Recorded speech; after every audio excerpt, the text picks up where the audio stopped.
Bienvenidos a una nueva temporada de Crianza con Flow by Kimudi, vuestro podcast de confianza, donde junto a mí, Sara Noguera, una vez cada 15 días tendréis a profesionales de la crianza, la educación, la maternidad y la familia, donde con mucho humor y mucho rigor os acompañaremos en todas vuestras necesidades e inquietudes.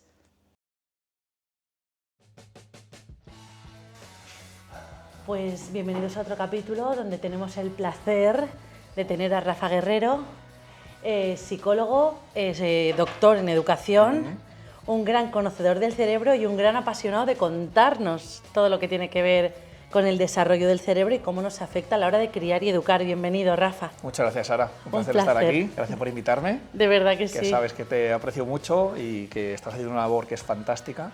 Así que bueno. Nos lo pasamos muy bien el otro día, juntos. Sí, la verdad es que me lo pasé muy bien. Pero a lo importante, que yo me pongo en modo fan y perdemos el norte. Venga. De entre todos tus libros, que son muy... O sea, hay una cartelera bastante extensa, acabas de publicar uno que habla de trauma, de cómo nos afecta el trauma. Muy chulo. Complejo. Muy chulo y muy chungo, las dos cosas. Exacto, porque no es complejo de leer, pero sí complejo de asimilar. Sí. Y una de las cosas de las que quería empezar hablando en este capítulo de podcast es qué entendemos por trauma en la sociedad. Vale, te voy a responder a la pregunta, pero antes es cierto, ¿no? Y lo que quiero un poco comentar es que sí, es verdad que es el último libro que he publicado, Sara. Es un libro cortito, pero es un libro denso, ¿no? Sí. Denso en el sentido de que se lee fácil, trato de explicarlo lo más sencillo posible, pero claro, da en la diana, ¿no? Y yo ahora te voy a decir lo que es un trauma y nos sumergimos hasta donde quieras que lleguemos, pero es que todos tenemos traumas, todos. Yo el primero, yo el primero. Y de hecho el primer capítulo del libro empieza hablando de mi trauma infantil, ¿no? Con lo cual, bueno, me parece que es algo que al final toca y que, bueno, pues que la gente se siente muy, muy tocada porque te invita a ir a tu infancia, te invita a ir a esos momentos donde, bueno, donde no te sentiste visto, donde sentiste mucha vergüenza, donde te sentiste señalado, y todos tenemos estas carencias, estos traumitas, ¿no? Estoy utilizando conceptos coloquiales, ahora nos ponemos un poco más científicos, pero nos pita a todos, nos pita a todos.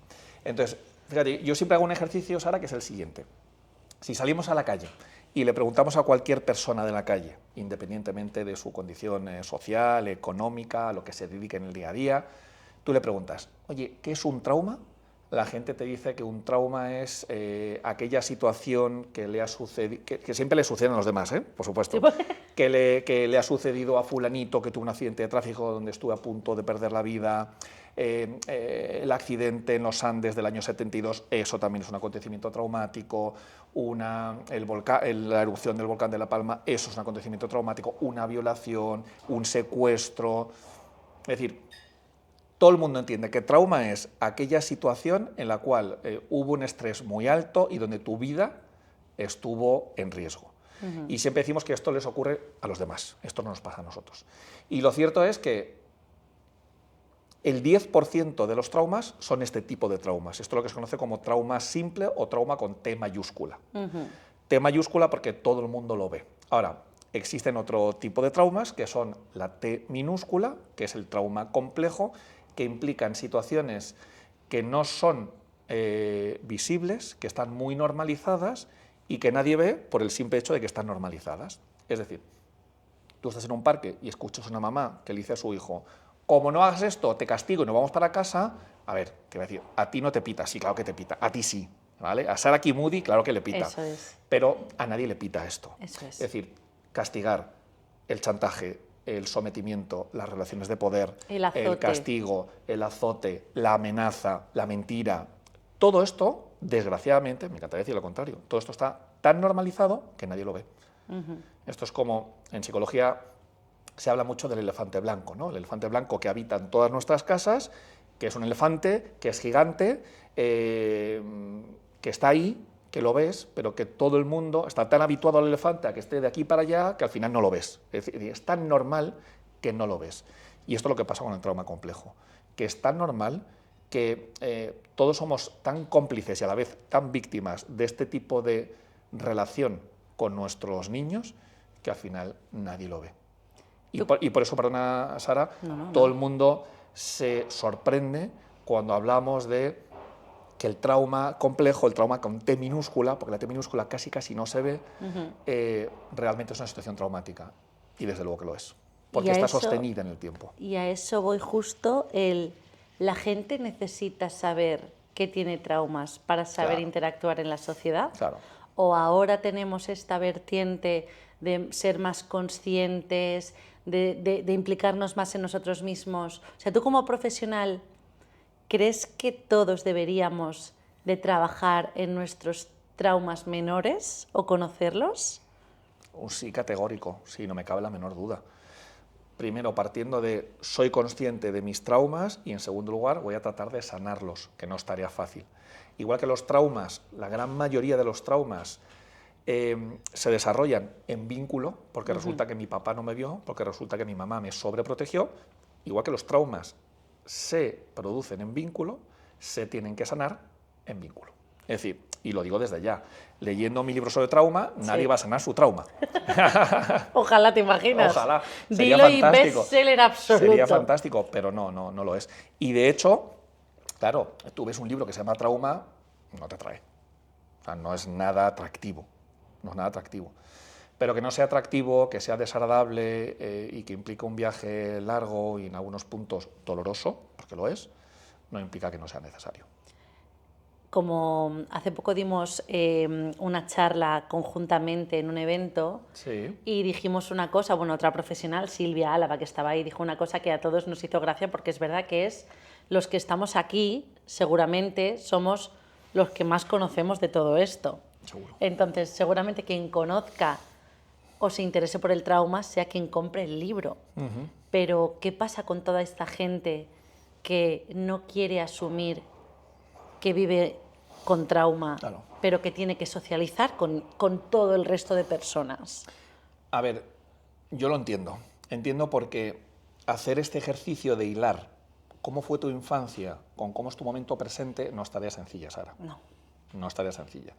Que me lo digan a mí, que estoy abonada semanalmente a hablar de mis traumas. Claro, es que es muy difícil. ¿Por qué? Bueno, pues porque uno trata de, cuando hay dolor, cuando hay amenaza, cuando hay trauma, cuando hay herida emocional, uno utiliza mucho su parte racional. Uno utiliza mucho la evitación y uno lo que hace es mirar para otro lado porque esto es mucho más bonito que lo que hay aquí, ¿no? Pero que mires para otro lado no quiere decir que lo que está aquí, que es, yo siempre le digo a mis pacientes, ¿no?, que es un cuarto oscuro, donde hay mucha humedad, que lleva mucho tiempo cerrado, que huele mal, que no es agradable, que no se ve, ya. Pero el hecho de que el cuarto esté cerrado no quiere decir que lo que esté dentro siga estando dentro, ¿no? Entonces, tratamos de racionalizar, tratamos de justificarnos y tratamos de, uno de los justificantes que tenemos más potentes es, uy, pero eso pasó hace muchísimo tiempo, Sara. No. Tú tienes que pasar página a otra cosa mariposa, el vaso medio lleno, medio vacío. Es decir, tenemos una cantidad de recursos que están por ahí por las nubes, ¿no?, de la agenda de Mr. Wonderful, que son fantásticos, estupendos, pero que no te ayudan a sanar. Y entonces decimos, sí, eso pasó hace mucho tiempo. ¿Qué ocurre con nuestros niños? Pues que están viviendo situaciones traumáticas, situaciones dolorosas, están sufriendo mucho, no siempre tienen la confianza, el lugar y el contexto como para poder contarlo, o no siempre tienen el vocabulario y luego tienen mucho miedo. ¿Y si mi mamá se enfada conmigo? ¿Y si mi papá me deja de querer? ¿No? ¿Y si me castigan? ¿No? Entonces, lo que hacemos es que negamos el trauma, negamos situaciones estresantes, situaciones desagradables, y una situación desagradable es una mudanza. Si es que no hace falta que digamos un abuso sexual, que también. Una mudanza, un cambio de colegio, un cambio de clase, desde luego, una muerte. Que a mamá le han cambiado de departamento en el trabajo y está muy alterada y está muy estresada. Tener 5 hermanos, es decir, no lo sé, hay muchas circunstancias que son estresantes. Y entonces lo que hacemos ahora es que están llorando, lo están pasando mal, les ponemos la mochila al cole y decimos, venga, cariño, al cole. A funcionar. A funcionar. Y esto es como si. O sea, esta idea de como si, haz como si no te hubiera pegado papá. Haz como si no te hubieras cambiado de colegio. Haz como si mamá estuviera feliz y contenta contigo. Haz como si. Total. Y los niños se meten en el papel y lo hacen bárbaro. Ahora, factura a pagar. De hecho, mientras estaba leyendo tu libro, hay una parte en la que hablas de cómo afecta el trauma al comportamiento de la infancia, y a mí me vino a la cabeza el programa de MasterChef Kids, en el que una de las temporadas una niña que tendría 8 años se puso a llorar pues porque le habrían dicho que no, y de repente no te preocupes, e hizo, es solo agua. Y a mí, o sea, me vino ese recuerdo, de repente, y digo, ¿cuántas veces ha tenido que oír? Deja de llorar. Deja de llorar. No. O eso de no se llora por tonterías. Claro. O eso que te ahorras de mear, que esa frase Eso es. la Cuanto he más oído llores, yo menos mearás. hacia mí. Claro. Y yo, cuando estaba leyendo esto, me vino a la cabeza esa niña de Claro. cómo nos afecta el trauma. El trauma no solo te afecta Claro. de cara a cómo te comportas con los demás, sino de cómo te comportas contigo mismo. Es decir, ¿qué mensaje te das a ti misma, chiquitina de 8 años, pero ese mensaje, esa idea, esa cognición no es genética? No, es que está codificado genéticamente que esta niña... No. Esta niña lo ha tenido que escuchar. Claro. Cuando decimos, oye, ¿por qué esta niña, por qué este niño se comporta así? Pues porque esa ha sido la manera en la que la tribu se ha vinculado con él o con ella. Total. Esa es su herramienta. Es decir, si tú y yo ahora mismo queremos colgar aquí un cuadro y decimos, venga, vamos, tenemos aquí el clavito y decimos, venga, el martillo... Hoy no tenemos martillo. Bueno, pues a lo mejor cogemos nuestra zapatilla y empezamos a darle, y alguien desde fuera dice, hombre, poner un clavo para colgar un cuadro con una zapatilla...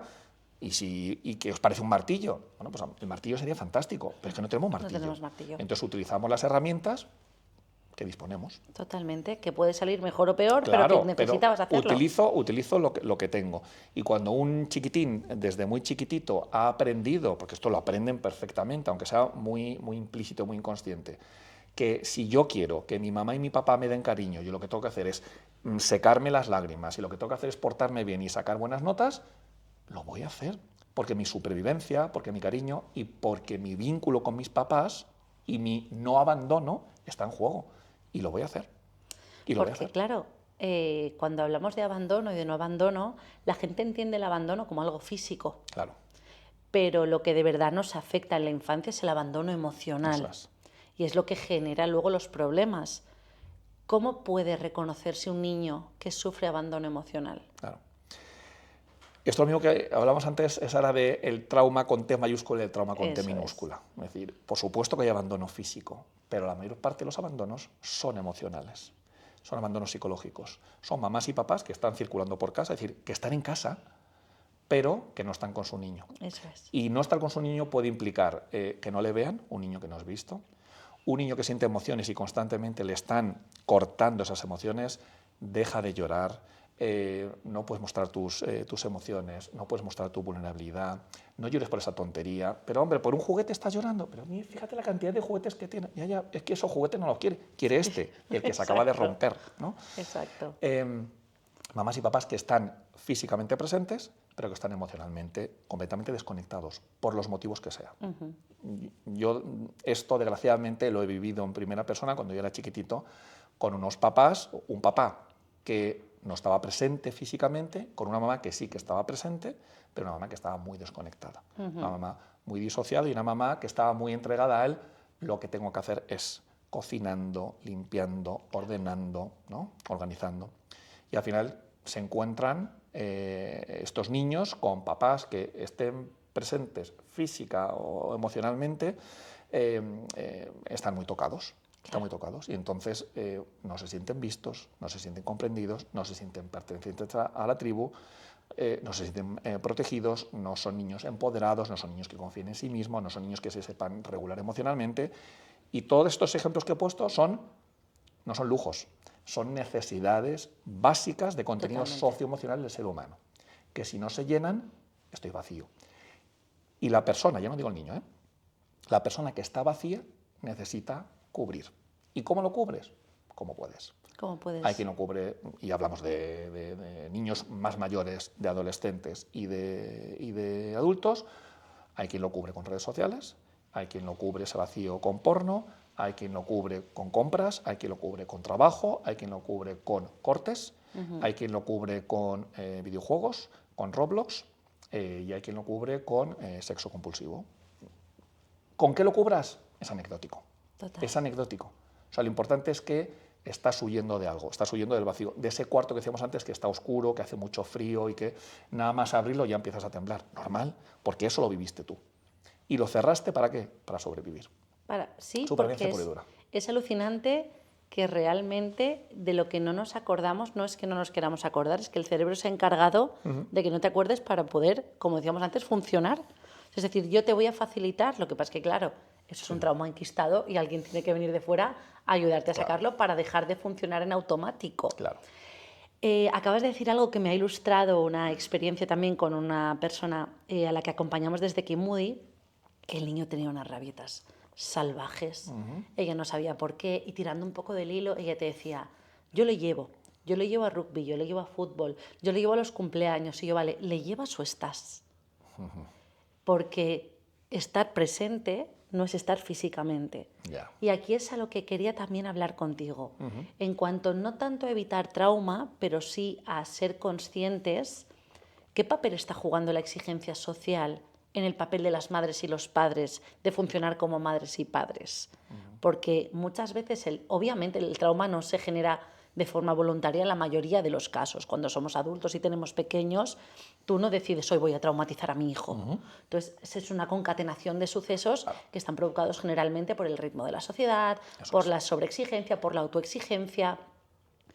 ¿Cómo llegamos a esas familias para ayudarles a observar su realidad? Claro.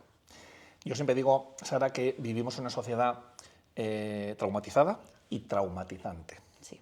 Es decir, que seguimos perpetuando los traumas. Porque todo esto que estamos hablando es transgeneracional. Es decir, mamás y papás que tienen una buena capacidad de autoprotección son capaces de proteger a sus hijos. Mamás y papás que tienen una suficiente capacidad de autonomía son capaces de empoderar y de fomentar esa autonomía en sus hijos. Mamás y papás que han sido vistos cuando ellos eran pequeños son capaces de ver a sus hijos. Y decimos, oye, ¿de qué manera tan fácil y tan natural lo hacen? Claro, porque es idioma materno. Es idioma materno. Ahora, si resulta, esto es lo sano, esto es lo molón y esto es lo estupendo. Claro. ¿Qué ocurre, Sara, cuando nos encontramos con una mamá y un papá que están heridos, que están traumatizados? Trauma simple o trauma complejo, seguramente sea más complejo, ¿no? ¿Qué ocurre con este papá que vivió en una familia, en una tribu donde mamá y papá nunca estaban presentes? ¿Qué ocurre con esta mamá que tuvo un papá que era abusador y que era alcohólico? La pregunta sería, para que este chiquitín que está mirando constantemente a su mamá y a su papá con estas historias y con estos traumas, la pregunta que tenemos que hacer a esta mamá y a este papá es, ¿se ha trabajado todo esto? ¿Ha habido sanación? ¿Lo hemos procesado? ¿Le hemos dado una narrativa?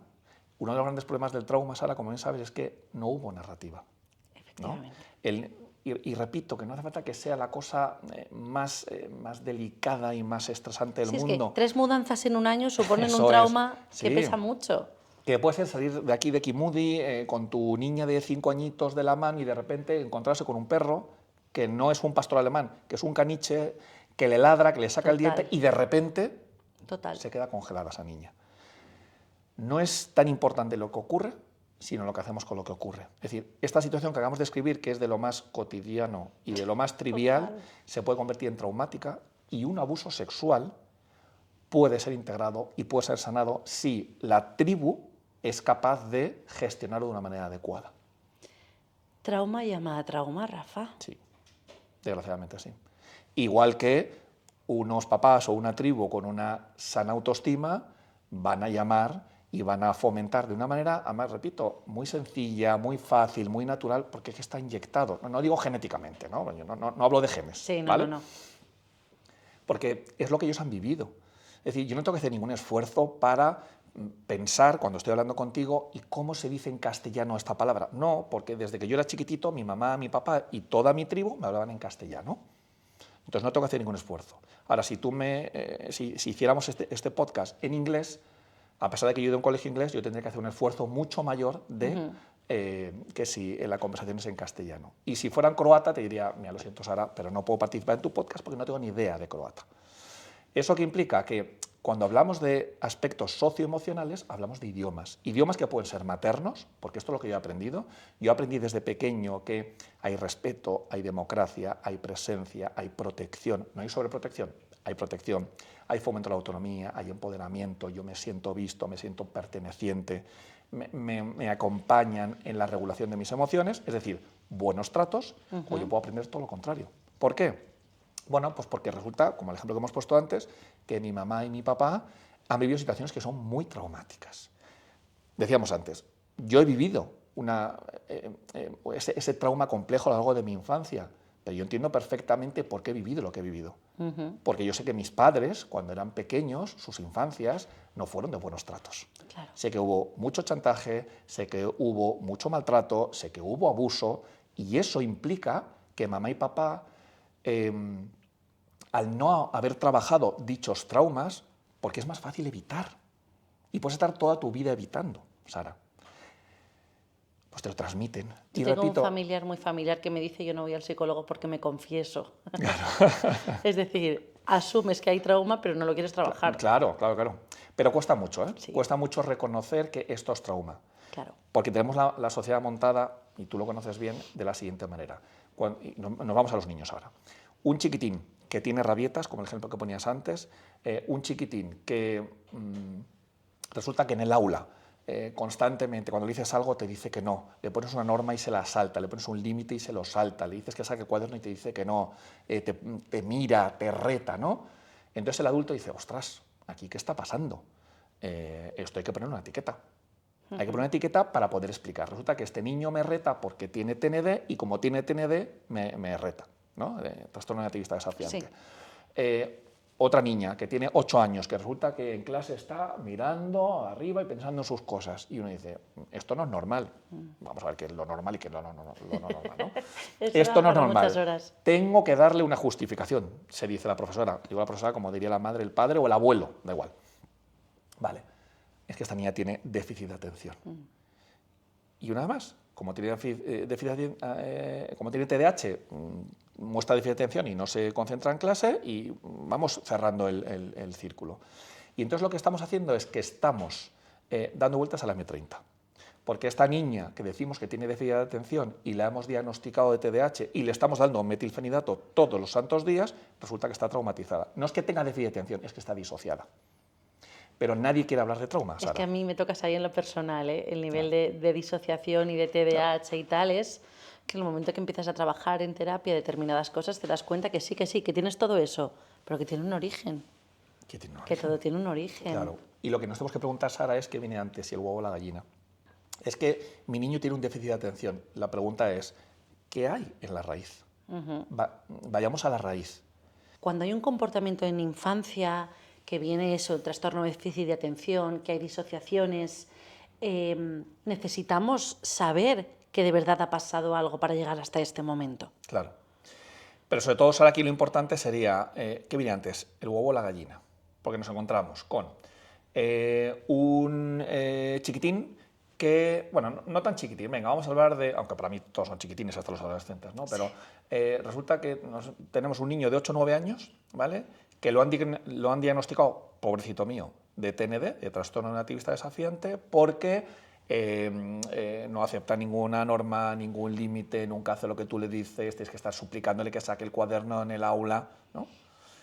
Y lo que nos tenemos que preguntar es, ¿por qué este niño tiene tanta rabia? Pero claro, la sociedad lo que ha hecho es que, como su comportamiento es disruptivo, desregulador, te señala, te mira, te está provocando constantemente, le tengo que poner una etiqueta. Total. Y todas las etiquetas tienen asociadas una medicación, vaya qué casualidad, ¿no? Entonces, mi pregunta no es, y de hecho yo en consulta jamás diagnostico, salvo que los papás me digan: mira, Rafa, necesito saber su diagnóstico. Bueno, venga, va. Pero esto es un porcentaje muy, pero que muy bajo. Los papás no quieren saber el diagnóstico, los papás quieren una solución. Claro. Entonces, a este niño se le diagnostica de TND.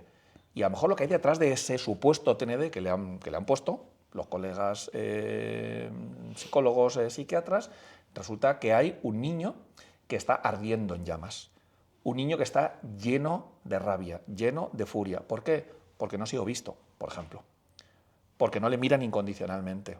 Porque su mamá y su papá no están donde tienen que estar. Y repito, aquí todos somos víctimas, ¿eh?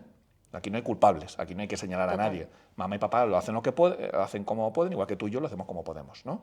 Pero resulta que es que luego hay otra niña que también tiene 8 o 9 años, que está mirando y que está en el Luna de Valencia constantemente en clase y también en casa, y decimos, uy, esta niña. Entonces, claro, como no entra en la normalidad, que alguien nos explique qué es esto de ser normal, ¿vale? Como no entra en la normalidad o en esa cabeza completamente rígida y planificada de una maestra, de una mamá, de un papá o de un abuelo, me da exactamente lo mismo, esta niña, Sara, le pasa algo, hay que poner una etiqueta, porque si no se le pone una etiqueta, vamos mal. Y entonces al final se le pone, por cita mía, la etiqueta de tiene déficit de atención y se le da metilfenidato. Y estamos dando vueltas a la M30, estamos tocando el violín, estamos haciendo como si la niña tuviera déficit de atención. Y no lo tiene, porque la niña está disociada. Es una niña que es víctima de bullying en el colegio, es una niña que no es vista, es una niña que se siente constantemente desprotegida, es una niña que no confiamos los adultos en ella, etcétera, etcétera. Y podríamos poner aquí 50.000 ejemplos. ¿Y el trauma se puede prevenir, Rafa? El trauma se puede prevenir, claro. Y para ¿La prevenir, sociedad tiene herramientas para prevenirlo? No. Y me encantaría decirte que sí, pero no es así. Se puede prevenir, pero no tenemos herramientas. Y si se pudiera hacer, ¿cómo lo haríamos? Hablando. O sea que no se puede hacer, evidentemente. Vale. Claro, porque es que las mamás y los papás que vemos tú y yo, cuando los niños hacen algo que está mal y decimos, es que este niño se está portando mal, que es un concepto que tampoco he entendido nunca, ¿no? Es que el niño se porta mal. ¿Qué es portarse mal? ¿No? Pero bueno, es un concepto muy subjetivo. Se porta mal. Y nuestros papás te dicen, lo voy a castigar. ¿Y por qué lo vas a castigar? Hombre, porque esto no se puede quedar así. El niño empuja a su hermana y esto tiene que tener una repercusión. Esto tiene acarreado un castigo. Pues tenemos un problema. Tenemos un problema. Entonces no estamos dispuestos a hablar. Y no entendemos, Sara, que cuando un niño se porta mal, o cuando un niño hace algo que es inadecuado, o cuando un niño hace daño a otro, pues porque le ha roto el dibujo a su hermana, o porque ha empujado al compañero, o porque jugando al fútbol ha dado un balonazo en la cara, no entendemos que cuando ese niño ha hecho algo que está mal, lo más importante es vincularnos con ese niño. Ya no solamente digo con la víctima del balonazo, que también, con el niño que ha hecho algo mal. Primero dar amorcito. Primero dar amor, primero dar comprensión, primero acoger, y a un papá estará diciendo ahora, pero si lo ha hecho mal, digo, luego tratamos él, lo ha hecho mal. Luego lo último de lo último es la conducta. Efectivamente. Pero primero acojo. Porque claro, si alguien viene a trabajar conmigo, si alguien viene a tratar de ayudarme, a tratar de darme estrategias para algo que constantemente yo, con 44 años, estoy haciendo mal, lo primero que necesito, como tú bien dices, es amorcito. Porque si primero es, mira, Rafa, lo estás haciendo fatal, porque es que esto no puede ser, porque si no se... Uno se cierra, pero el de 44, el de 4 y el de 14, todos nos cerramos. Entonces la sociedad no está preparada. De hecho, hay una cosa muy curiosa que cuento en mi libro de trauma y es, si un adulto como tú y yo, hoy vive un acontecimiento traumático, se va al DSM-5, que seguro que la gente que nos está viendo sabe lo que es el DSM-5, que es lo que se conoce como la Biblia de los psiquiatras, y es donde vienen recogidos todos los trastornos mentales, ¿vale? Entonces uno se va al DSM-5 y mira, trastorno de estrés postraumático, ¿vale? Tú y yo adultos. Ahora, si un niño, es decir, un menor de 18 años, vive el mismo acontecimiento que hemos vivido tú y yo, que es vulnerable, que tiene menos recursos, y que por tanto se va a ahogar mucho más en ese estrés y en esa situación que ha vivido, uno se va al DSM-5 y dice, oye, ojo, DSM-5, una cosa así de gorda, ¿eh? No es que digas tú que es un librito... No, el DSM-5 tiene más de 350 trastornos mentales. Madre mía. 350. Y cada vez que hay una edición, pegamos un subidón, ¿no? Esos últimos 20 años ha subido un montón, ¿no? Ha subido una barbaridad. Sí. Y más que subirá cuando aparezca el DSM-6, ya verás. Pero bueno, vamos a lo que vamos. Y uno empieza a mirar ese tocho y no encuentra un nombre para un chiquitín o una chiquitina que ha vivido un acontecimiento traumático. No existe. No existe. Y lo que no se nombra, no existe. Y no me puedo hacer cargo. Y por eso el DSM, y por eso la APA, los psiquiatras, los que editan el DSM, son cómplices de lo que existe ahí fuera. Y es que el trauma, eso no existe. Eso les ocurre a los niños en África que viven acontecimientos muy extremos y eso les ocurrió a los del 11M y a los del 11S. Sí, y a la gente que está viviendo guerras, los niños que están desnutridos por guerras. Sí, a los pobrecitos de La Palma que vivieron la erupción del volcán. Y que tampoco lo puedes catalogar porque es un porcentaje tan menor en la sociedad. Claro, eso es un porcentaje muy bajo. Y la realidad es que yo siempre lo digo, y me podrán decir lo que quieran, pero el 100% de la población está traumatizada, el 100%. Estamos traumatizados y, por tanto, seguimos traumatizando, porque no sanamos y porque no entendemos que una variable, que un recurso fantástico, ya no digo solamente con niños, que también, en las relaciones entre personas es hablar. Totalmente. Hablar. Y cómo te sientes, y cómo te encuentras, y conecto contigo, y te comprendo. Y luego te digo, entiendo que estés nervioso, entiendo que estés muy enfadado, entiendo que esto no te haya gustado, pero no puedes empujar a tu hermana. O sea, A y B son compatibles, como yo os pongo a mis alumnos en los exámenes. Siempre que A no sé qué, B no sé qué, C, A y B son correctas, siempre les digo la C, tenéis que marcar la C, siempre. Son compatibles, claro que sí, pero no estamos dispuestos a hablar. Rafa, ahora que muchas familias nos habrán escuchado y estarán diciendo, Dios mío, ayer amenacé a mi hijo, le he traumatizado de por vida, ¿qué les podemos decir? Porque yo muchas veces no frivolizo con esto, Sí. pero sí que le digo a la gente, cuidado, que hacerlo es inevitable, pero solucionarlo no. Es decir, que tú puedas empezar amenazando y recojas cable en mitad de la amenaza, lo puedes hacer. Sí. Y que no hay un número de... ¿A partir de cuántas amenazas traumatizas? Eso tampoco existe. No existen tablas. Imagínate, sería existen maravilloso. tablas. Esta semana ya no puedo amenazar más, que estoy a 2. He cubierto el cupo. Estoy He a cubierto el 2 cupo. de mandar al niño, sí. Pero me gustaría que ya acabando hagas un pequeño alegato también para las familias, explicando lo que tú consideres que es más importante de lo que afecta al trauma en cuanto a la crianza, en cuanto a las familias. Vale. Vamos a hacer una fórmula matemática, ahora si te parece, ya para ir acabando.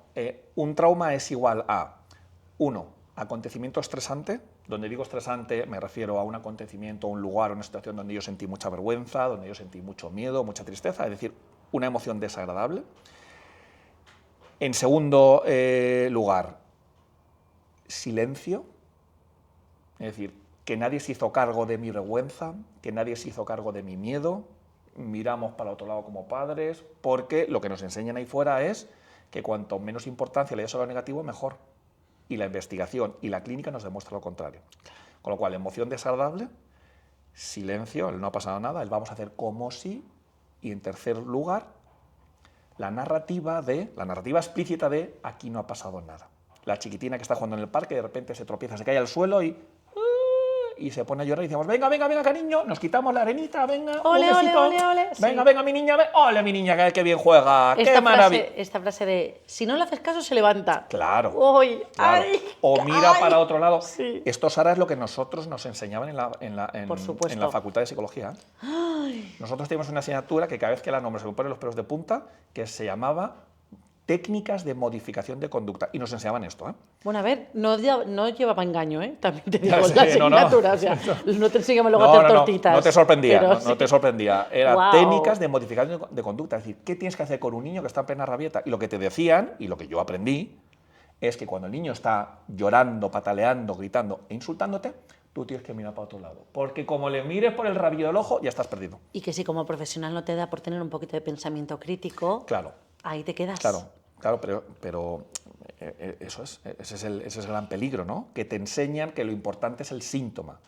A nosotros lo que nos enseñaban es a pasar muchos cuestionarios, a pasar muchos test, porque el test te dice la verdad absoluta, como si existiera la verdad absoluta, y te enseña que tú te tienes que centrar en el síntoma, que lo importante es la ansiedad, que lo importante es la rabieta, que lo importante es la eyaculación precoz, que lo importante es la depresión, que lo importante es la mala relación que tienes con tu pareja o la dificultad que tienes para socializar. Eso es lo importante. No, lo importante, o la adicción, lo importante es la adicción. Dichosa heroína, dichoso Instagram. No, perdona, Instagram no tiene la culpa y la heroína tampoco tiene la culpa. Nadie tiene la culpa. Hay que ir a la raíz. ¿Y qué hay en la raíz? Que yo no me siento visto. Entonces le pido a la heroína que me vea. Y sabiendo la fórmula matemática, Sí. es mucho más fácil que tú, como madre, como padre o como persona, puedas reconocer, vale, si ya voy en la segunda parte de la fórmula, voy a adelantarme para que las otras Eso dos es. estén cubiertas. Eso es. Como bien dices. Y sabemos que un trauma es la suma de una situación desagradable, donde hay emociones desagradables, donde hay silencio por parte de mamá y papá y donde no me voy a enfocar en el susto que te has dado, cariño, cuando el perrito te ha ladrado. Y por tanto la narrativa es, aquí no ha pasado nada, venga, venga, venga, venga, vamos a hacer como si no hubiera ocurrido nada. ¿Qué hay que hacer? Lo contrario. Lo contrario de lo que hacemos. Es decir, vincularte, relacionarte y decir, jo, cariño, qué mal lo has pasado o qué mal lo hemos pasado. La verdad que cuando el perrito estaba ahí y nos ha enseñado los dientes y nos ha ladrado, qué susto nos hemos dado o qué susto te has dado. Y entonces, cariño, has sentido miedo. Qué mal se pasa cuando uno siente miedo, ¿verdad? Porque se piensa que lo está pasando fatal y además el corazón nos late a 1000. Y le damos una narrativa donde la niña, siguiendo con el ejemplo, se siente vista. Total. Y no se siente de Marte. Se siente vista. Es decir, que lo que te pasa a ti, cariño, lo que te pasa a ti con el perrito, me pasa a mí con las serpientes. Y se pasa fatal, ¿verdad? Total. Y esa cara que se les pone, ¿verdad? Porque Claro. yo lo recuerdo con mi hija de, jo, ¿sabes que a mí cuando tenía tu edad también me asustó no sé qué? Y me mira y dice, ¿a ti? Y es qué manera tan sencilla de conectar. Claro. Y Rafa, después de haberme hecho mostrar interés por una fórmula matemática que no se había conseguido en los 35 años de vida anteriores, te quiero agradecer que hayas venido, que sé que estás hasta arriba, te quiero agradecer tu presencia en el podcast, te quiero agradecer el libro de trauma, que como decías es complejo, pero yo considero que es muy necesario. Ojalá muchas familias asuman esta información como un valor añadido para poder crecer en el vínculo y que Ojalá. Estás más que bienvenido a todos los programas de Pues este muchas podcast. gracias. Gracias a ti. Además voy a contar una pequeña anécdota que fue muy divertida. El día que Sara me escribe para buscar fecha, ¿no? Y hora para hacer el podcast, Sara sabía perfectamente que yo salía de consulta con Bea, con mi psicoterapeuta, y me hizo mucha gracia, porque dice, sé que no es el mejor día para tomar decisiones, Sé pero... que te pillo en tal cafetería. Sí. Lo hice un poco de stalker, sí. No, jugué sucio, pero sí, feliz, sí. feliz de que me invitaras, de que cuentes conmigo y de poder aportar mi granito de arena a tu comunidad. Las veces que te dejes, también te digo, Sí, porque yo pues a cuando intensa quieras, no me ganan. Cuando quieras, así que nada. Gracias a todos por escuchar un capítulo más de Crianza con Flow. Nos vemos en el próximo capítulo. Un saludo muy grande de parte de nosotros. Este podcast está producido por el equipo de 15 vatios, editado por Marta Romero. Todas las invitadas las tenéis mencionadas en cada uno de los capítulos, dirigido y creado por Sara Noguera. Lo tenéis siempre al alcance de vuestra mano, pero para que llegue a más gente, no te olvides de seguirlo, no te olvides de comentarlo y no te olvides de compartirlo para que la crianza con flow que queremos llevar a cabo llegue cada vez a muchas más familias.